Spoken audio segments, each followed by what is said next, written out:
conflict. The UAE has consistently denied supporting the RSF. Welcome to our channel. Here's the current situation as of early May 5, 2026.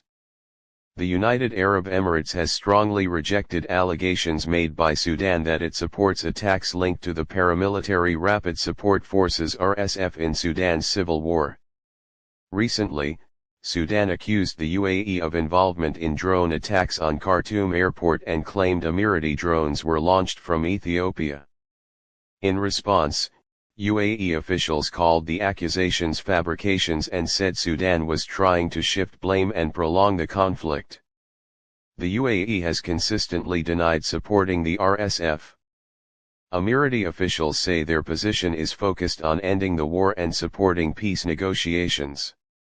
Sudan also filed a case against the UAE at the International Court of Justice, accusing it of complicity in genocide in Darfur by allegedly arming and funding the RSF. The UAE dismissed the case as politically motivated and called it a publicity stunt. In May 2025, the ICJ dismissed Sudan's case, ruling that it lacked jurisdiction because of the UAE's reservation to part of the Genocide Convention. Ethiopia has also rejected accusations by Sudan that it was involved in drone attacks inside Sudan. The Ethiopian Foreign Ministry described Sudan's claims as baseless and denied allowing attacks to be launched from Ethiopian territory. Ethiopia also accused Sudan of violating Ethiopian sovereignty and supporting hostile groups near the border. Sudan had alleged that drones used in attacks on Khartoum airport and other sites were launched from Dar in Ethiopia and supplied by the United Arab Emirates. Sudan responded by recalling its ambassador from Addis Ababa. Ethiopia said it had exercised restraint despite what it called grave violations by Sudan against Ethiopia's national security and territorial integrity. The responses from both the United Arab Emirates and Ethiopia show a coordinated pattern. Both countries firmly deny Sudan's accusations and portray Khartoum as attempting to externalize responsibility for the war's deterioration. Sudan's government has accused the UAE of backing the Rapid Support Forces (RSF) with weapons and drones, and it further alleged that some drone operations were launched from Ethiopian territory, particularly from Dar. These accusations came after major drone strikes hit strategic infrastructure in Sudan, including Khartoum airport and military-linked facilities. In response, the UAE rejected the allegations as fabrications and politically motivated. Ethiopia called Sudan's claims baseless and denied that its territory was used for attacks. Both countries framed Sudan's accusations as attempts to distract from internal failures and battlefield setbacks. Regional analysis. The dispute reflects a broader regional power struggle surrounding Sudan's civil war.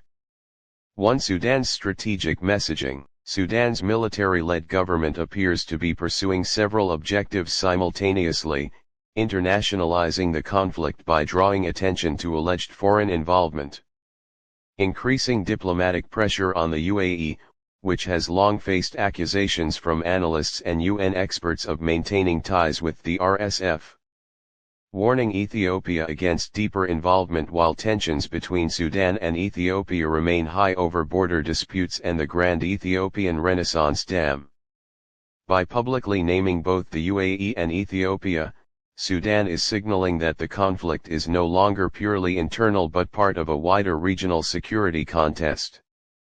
2. Why the UAE is sensitive to the allegations. The UAE has major strategic interests across the Red Sea and Horn of Africa, ports and trade routes, agricultural investments, political influence in the region, security partnerships. Accusations of direct military involvement risk damaging the UAE's international image and relations with African states. Although the UAE denies supporting the RSF, multiple international reports over the past 2 years have alleged arms flows and logistical support networks connected to Emirati actors. The UAE consistently argues there is no conclusive proof of state involvement. 3. Ethiopia's position. Ethiopia's rejection is also significant because Addis Ababa is trying to avoid a new confrontation with Sudan, greater regional isolation, being drawn into Sudan's civil war.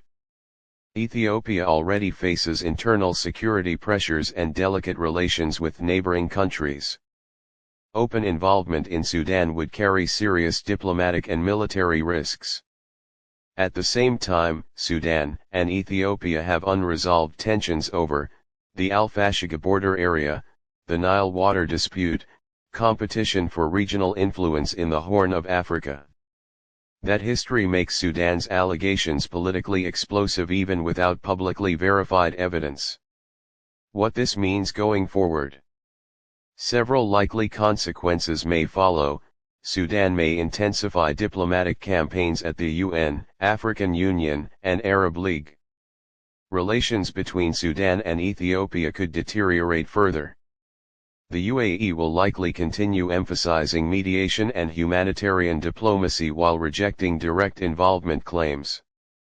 The conflict is becoming increasingly regionalized, raising fears that neighboring states could be pulled more directly into Sudan's war.